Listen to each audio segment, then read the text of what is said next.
नमस्ते। आज हम बात करेंगे आध्यात्म और ज्योतिष के बारे में। अध्यात्म जो लोग आध्यात्म के पथ पर अग्रसर हैं, उन्हें लगता है कि ज्योतिष की आवश्यकता नहीं और जो लोग ज्योतिष में विश्वास करते हैं, बहुत से ऐसे लोग होते हैं जो अध्यात्म की ओर नहीं जाते क्योंकि ज्योतिष से भी तो हमारे को हर प्रकार के लाभ हो ही जाते हैं, जो हम अध्यात्म से चाहते हैं। तो पूरा वीडियो देखिए, बहुत-बहुत लाभ होगा। जिन लोगों के जीवन में उन्होंने अपनी जन्म पत्री दिखाई किसी पंडित जी को या ज्योतिषी को और उसने भी कहा कि महादशा खराब है अथवा शनि क्रूर है या साढ़े सातवीं है अथवा कोई और ऐसा गुरु चांडाल योग आ गया। कुछ भी जो भी 12 घरों के 9 प्लैनेट्स और 12 राशियाँ, नक्षत्र लॉर्ड, सब लॉर्ड, कहीं न कहीं कुछ न कुछ तकलीफ़ें चल रही हैं, उपाय भी किए, लाभ नहीं मिल रहा। तो क्या करें? आज हम इस वीडियो में हर प्रकार के प्रश्नों का उत्तर ढूँढेंगे और डेफ़िनेटली अगर आप वीडियो के एंड तक बने रहेंगे तो आपको हर प्रकार के प्रश्नों के उत्तर हर हाल में मिल भी जाएँगे।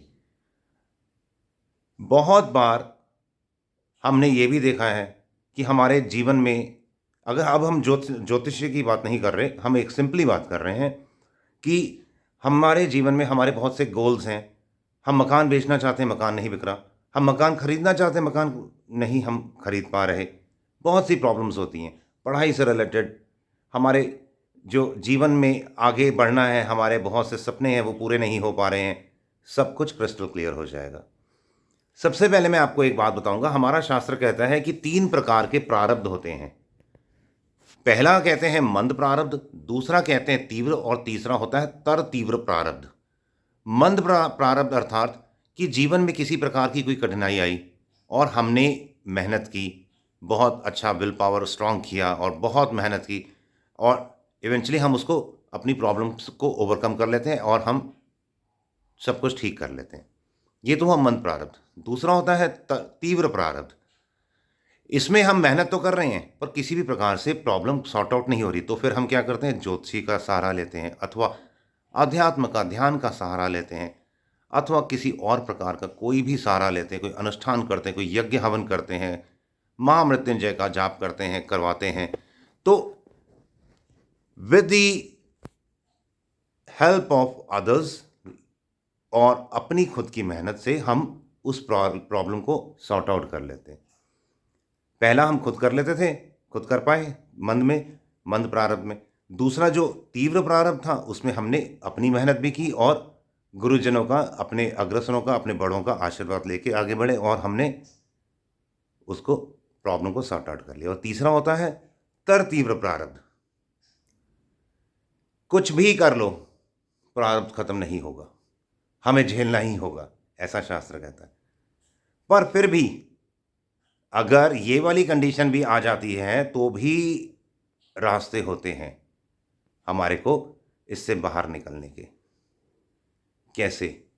इसी बारे में हम बात करेंगे अब अगर हम ज्योतिष के बारे में बात करें इसी आधार पर, तो ज्योतिष भी 3 तल पर की जाती है। पहली सुपरफिशियल होती है, जो आजकल हम देखते हैं कि ये उपाय कर लो, ये चीज़ कोई भी एक आर्टिकल है उसे पानी में बहा दो अथवा कोई नग पहन लो अथवा किसी प्लैनेट का मंत्र जाप करें, बहुत से अलग अलग उपाय होते हैं। ये सब होता है पहला तल, सुपरफिशियल। सेकंड में अगेन जैसे हमने तीव्र प्रारब्ध की बात की थी, अध्यात्म और ज्योतिष को मिला लेते हैं। और तीसरा होता है जो डीप लेवल, वहां पर तो कभी कोई ज्योतिषी पहुंचता ही नहीं है, उसके उपाय किसी ज्योतिषी को पता ही नहीं होते हैं, क्योंकि वो तर तीव्र प्रारब्ध हो गया ना, वहां पर ज्योतिषी फेल हो जाते हैं। क्यों फेल हो जाते हैं? क्योंकि वो अध्यात्म का सहारा नहीं लेते हैं।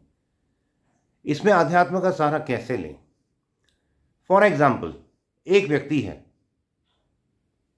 उस व्यक्ति के जीवन में कोई कहता है कि भाई इसका शुक्र खराब है। अब शुक्र क्या देता है हमारे को? बहुत सा धन, लेविशनेस, हमारी डिज़ायर्स पूरी करता है शुक्र। और ज्योतिषी जी ने कह दिया कि अब डिज़ायर तो पूरी ही नहीं होगी, अब व्यक्ति परेशान है, वो घूम रहा है, मैं क्या करूं, मैं क्या करूं। भाई, do what ever the planet wants, क्योंकि हमारे भाग्य में वो है, तो हमें करना क्या है। मैं जब आपके अनुसार चलूंगा ना, तो आप मेरे अनुसार अपने आप चलना शुरू कर दोगे, परंतु पहले मुझे आपके विश्वास को जीतना पड़ेगा।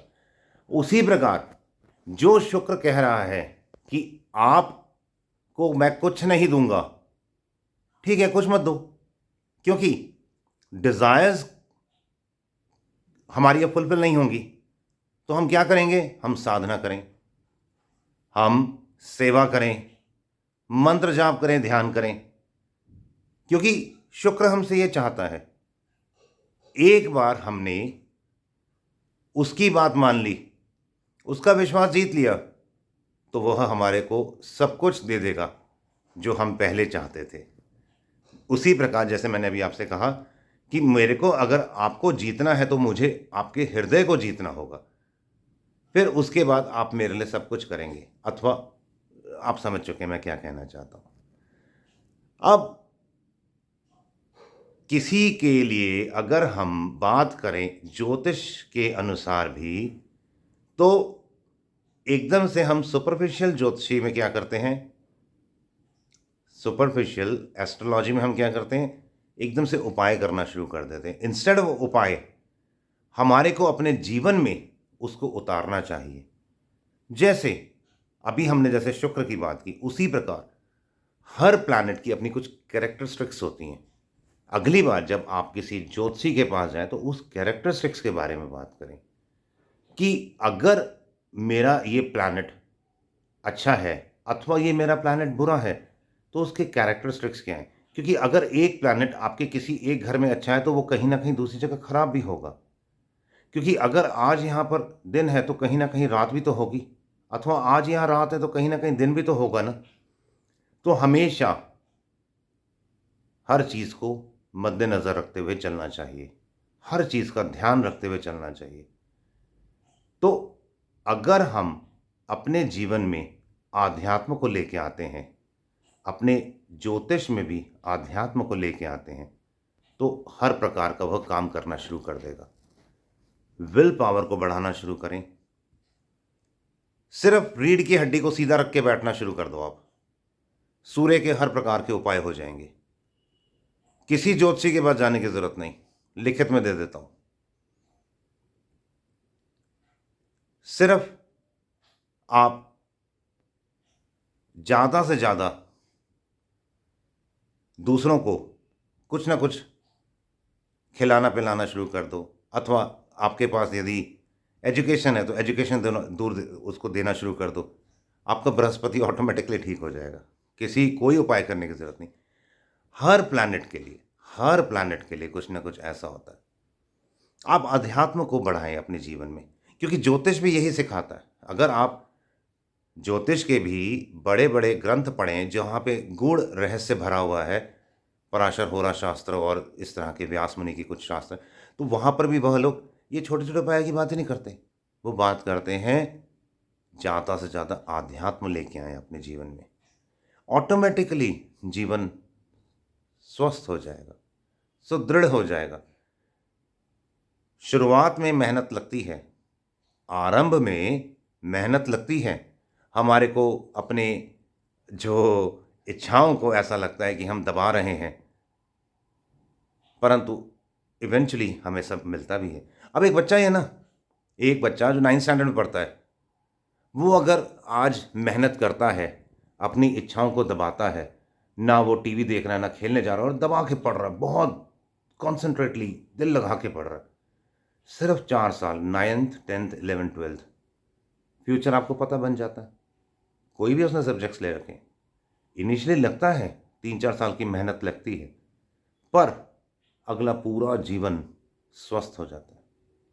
जो हम चाहते हैं प्रकृति देती है। हम अगर अपने खुद के से नहीं सीख सकते, एक बच्चे से ही हम सीख लें, क्योंकि ये तो हमारे सामने प्रत्यक्ष है। अब दूसरे एंगल से अगर हम देखें, इसी बात को अब हम थोड़ा सा और बढ़ाते हैं, अध्यात्म को। कोई भी प्लैनेट का हम पर प्रभाव है, किसी भी दशा में, किसी भी दृष्टि में, कुछ भी, कैसा भी कोई प्रभाव है, अंतर्दशा प्रत्यंतरदशा कुछ भी होती है तो भाई वो प्लैनेट तो नहीं आएगा ना यहाँ पे करने, वो किसी को भेजेगा, अथवा हमारे ही विचारों को के उस प्रकार से चलने शुरू हो जाएंगे। अब यदि कोई एक व्यक्ति मेडिटेशन करता है, ध्यान लगाता है, और वो दृष्टा होना शुरू हो गया अपने विचार के प्रति, चाहे फिर वो कोई भी क्यों ना हो, मैं, आप, हम सब, अब हम जब अपने विचारों के प्रति कॉन्शियस होना शुरू हो गए, हमने अपने विचारों को देखना शुरू कर दिया, ऑटोमेटिकली क्या होगा, अब वो जो विचार आने थे या आए, जो अच्छे नहीं थे, जो अच्छे थे, अथवा जो बहुत अच्छे थे, अथवा जो बहुत बुरे थे, अथवा कोई किसी भी प्रकार का कोई आवेग आया, काम क्रोध का, लोभ का, कुछ भी, कई बार गुस्सा बहुत ज़बरदस्त चढ़ जाता। अब हमने ध्यान लगाया, हमें ध्यान का अभ्यास है, ऑटोमेटिकली हम दृष्टा हो गए उस भाव के प्रति, उस विचार के प्रति।